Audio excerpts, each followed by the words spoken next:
Hello and welcome to another episode of ECSD Talk. I am your host, Alan Buckler, Station Manager for the Ellenville Central School District's very own 107.9 WELV. We are recording this episode in May of 2021, and I'm delighted to be joined once again by Mr. Vince Napoli, Assistant Superintendent for Business for the Ellenville Central School District. Welcome, Vince. Hey, Mr. B. How's it going today? It's going good. How are you doing today? I am doing great. Thank you. Awesome. Thank you for being my first return guest in this ECSD talk show format. And this will sadly be the final interview that we do together, but more on that later. For now, though, let's talk about our main topics for today, the upcoming ECSD budget vote and Board of Elections vote. So it's coming up on Tuesday, May the 18th, very quickly, and you're the best person to ask some questions about it. So I guess the first topic is really, how did we get here? What led up to the 18th? So, I hate using the cliche, we've had a rough year of COVID, but we cut a lot of positions for this school year, for the 2021 school year, in anticipation of loss of state aid. We're able to recall those positions, and not directly those positions, but we've added back a lot of behavioral support and some mental health support. And anyone who's interested in seeing those list of positions, they're all available on the district's webpage. You go to district budget and then the 21-22 year budget, and you can see all the PowerPoints that I've done over the last couple of months and lists all of those positions. Our tax cap, as it's been since I started this job 10 years ago, we are at the tax cap. The district does not intend on exceeding the property tax cap. And then our budget change itself is just under 5%. And a lot of that, big chunk of that 5% has to do with those positions that were cut last year, but the salaries and all the associated expenses are being reintroduced for the 21-22 school year. Okay, so overall there'll be a 5% increase from the previous year's budget? That's correct. That's the budget. That's not the tax cap, but that's the budget. And like I said, the tax cap is 1.78, which is right at the tax levy limit. Okay. So obviously the Board of Education approved the proposed budget, correct? Right. They did that either at the last board meeting or the board meeting before. I'm smiling because it's kind of funny that all of a sudden it happened this year and I know this has happened to a lot of people, where you kind of lose track of time. Yes. If you don't remember if something happened yesterday, if it happened last year, if it happened last week.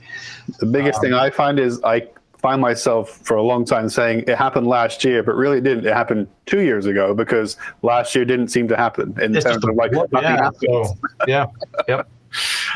So the budget, the board approved the proposed budget, and that means the public can now vote on that budget, correct?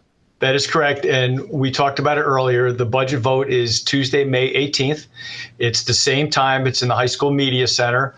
We are following COVID safety protocols, but we don't have to screen people coming in. The state has kind of waived that, but our employees will be screened.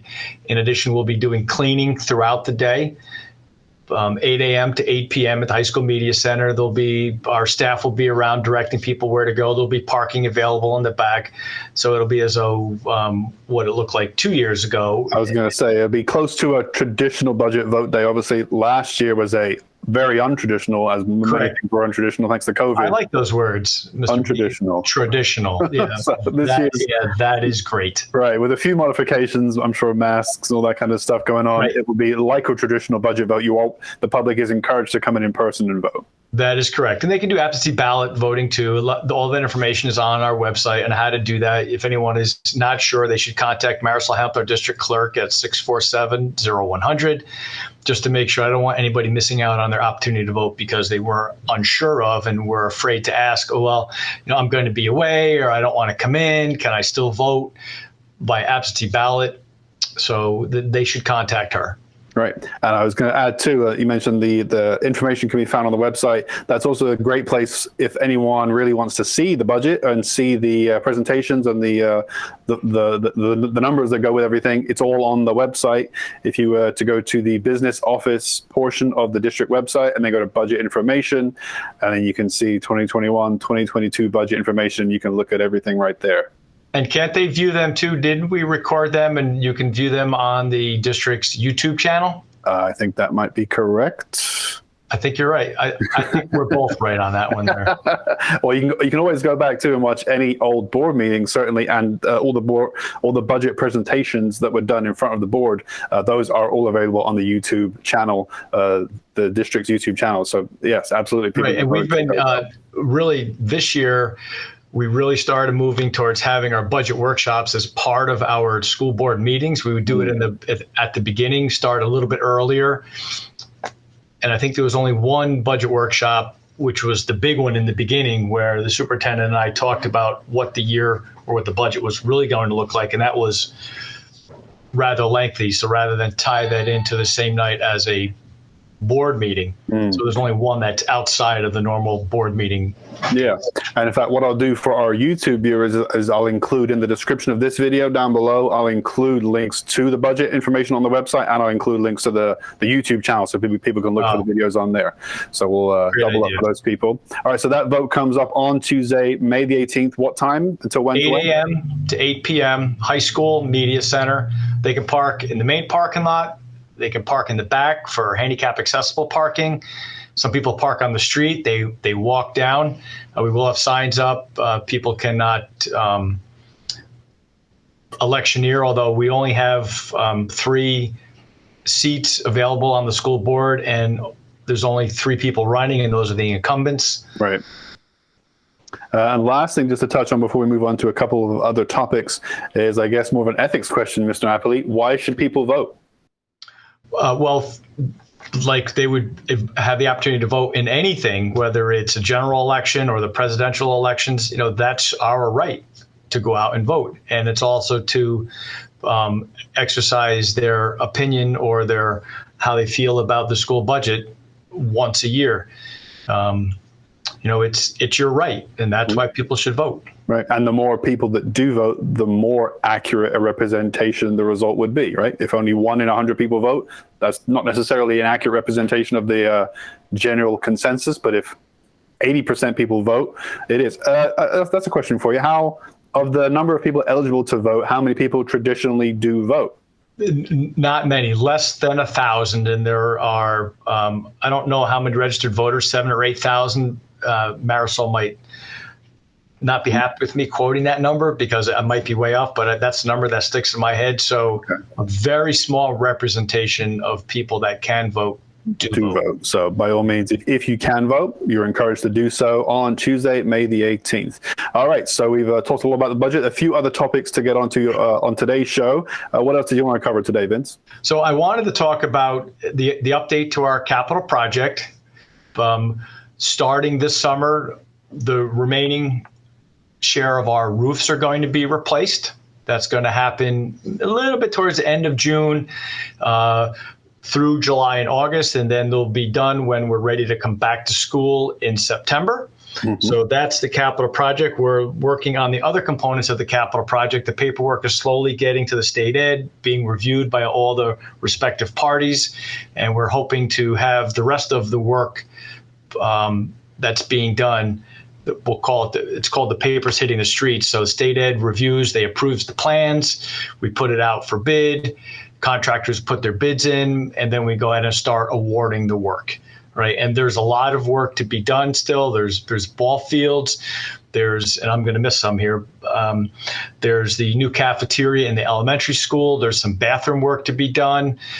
There's the old elementary school cafeteria is going to become the new library. Miss Mitchell would probably want me to call it something else. Now there's new terms for the learning centers. Media center or learning center. Right. I still call it a library. I'm old school. And then where the library is right now, that's going to be converted into instructional space. So for our special education departments, there'll be some resource rooms in there, the OTPT. So there's a lot of work to be done over the course of the next couple of years. The parking lots are going to be done. The ball fields in the back of the buildings are going to be reconditioned. Like I said, the roofs, and I'm sure I've missed a couple of them. Well, so anyway, so the new studio plans that's right. That's the one I always leave out. Right. Alan and Tim are getting brand new studio areas, and that's going to be out in the tech wing. The high school media center, the library is getting some needed technology and some learner areas. It's becoming more of a modern day media center, right? So yeah. 21st century. Oh, and then the auditorium, good grief. The auditorium's going to have some work. The lights are going to be redone. The seats in the auditorium are going to all be replaced. So, yeah. Some major work coming up. Just touching on the elementary plans there, if we'll call it library again for lack of the accurate term, if the library is going to end up where the cafeteria is now, where is the new cafeteria going to be? Great question.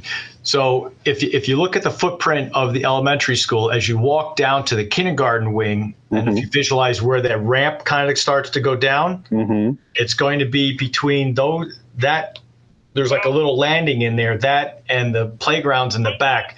The new cafeteria is going to be back in the back side of the building. Okay. So where the corridor kind of takes a little right turn and goes down towards the kindergarten wing go down on the left side? That's correct. Right where that little landing is. Oh, so a brand new structure. Brand new, exactly right. Awesome. And when is that going to be started and completed, approximately? It should start not this summer, but the following summer. Okay, summer of 2022. Do they anticipate being able to complete that in one summer? Well, they're not going to build the whole cafeteria in one summer. They're going to start and then have it finished by the start of that school year, because there's a lot of logistical stuff that has to happen. So they have to finish the cafeteria, right? And then they have to renovate the old cafeteria to take the library. So there's a lot of logistical strategizing that has to be done. And we have a great construction manager on board. They work with us in our last capital project.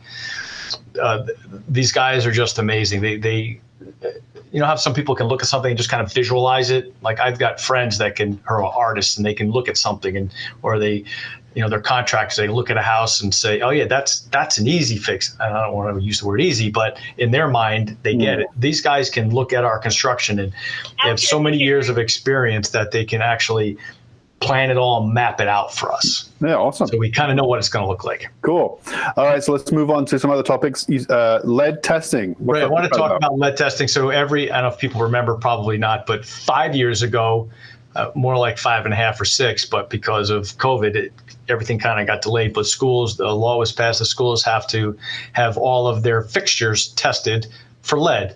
And there's a process that's involved. You have to run the water, but not have it run for 8 hours. And then you have to test it, but it can't have been sitting longer than 18 hours.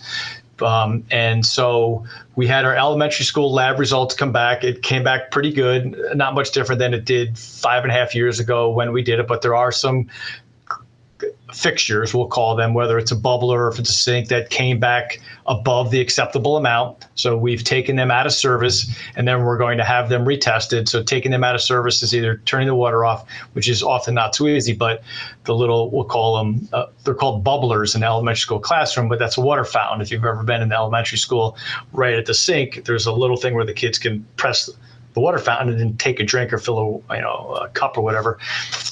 We've taken them out of service, and then we'll get them retested, and they tested fine last time, so there just could have been an anomaly in it. And as the viewers are watching this interview, they can see those results up on the district's business office website in the general area where they found the results for the budget presentations. There's a section under lead testing.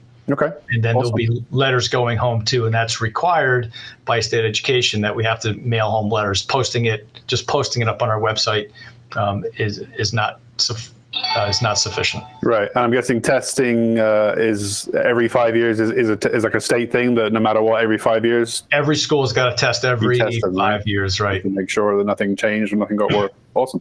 So the last couple of things to touch on is relating to the summer. Obviously, we're in May, so there's a couple of months left of the school year in terms of instructional, and then we're into the summer season, and that means two things, summer camp and summer school. So go ahead and hit us. Right. So we are planning a K through 12 summer school. K through 5, the Boost Academy, that's happening here live. Letters went out from Principal I.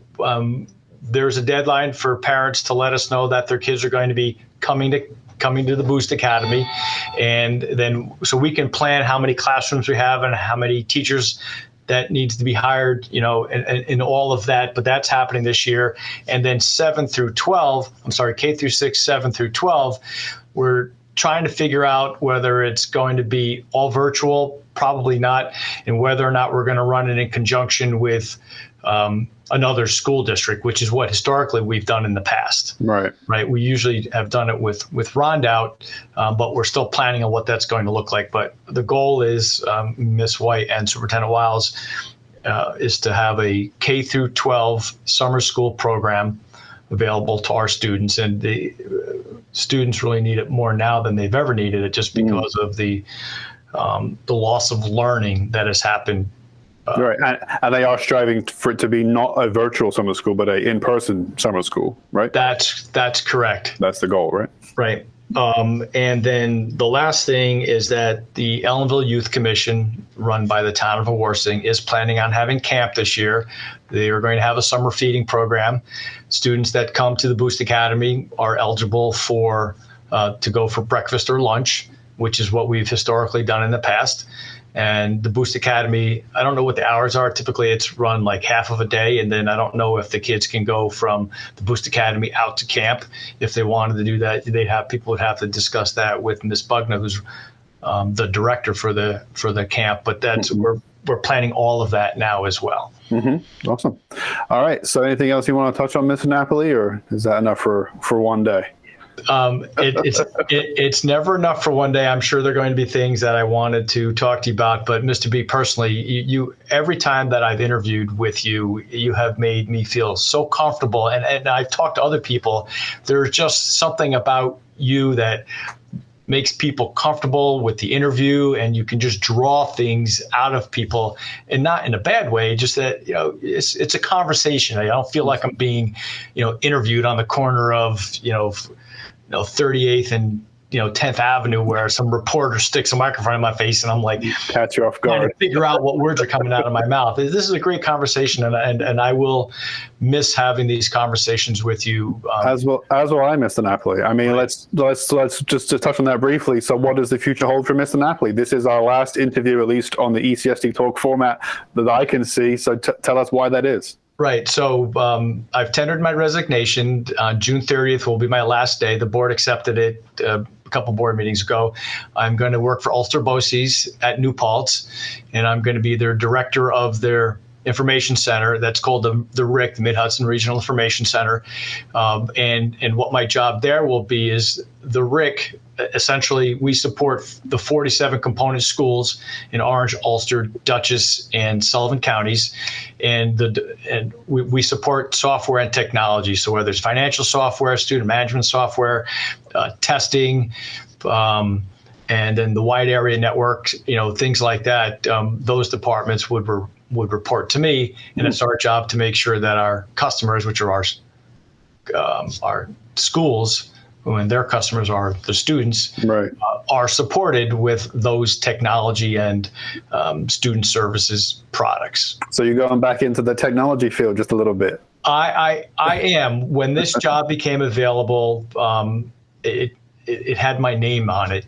It was just like screaming, hey, time, because I do kind of miss the technology, as aggravating as technology would be. If you ever a chance to interview Moses Aponte, our current director of technology, if you spend any time working on technology, it can be really frustrating. Even at home, simple things like, geez, what was my password? Let's say I got 423 passwords that I have to remember, and you're trying to remember what that is and get it reset. So technology is challenging, and while I've been away from it for 10 years, I've still been part of it. I do kind of miss some of it. So to get back into it and support the schools, and then to take my administrative leadership working for a public school and kind of tie it all together as hopefully the capstone to my 30 years in education.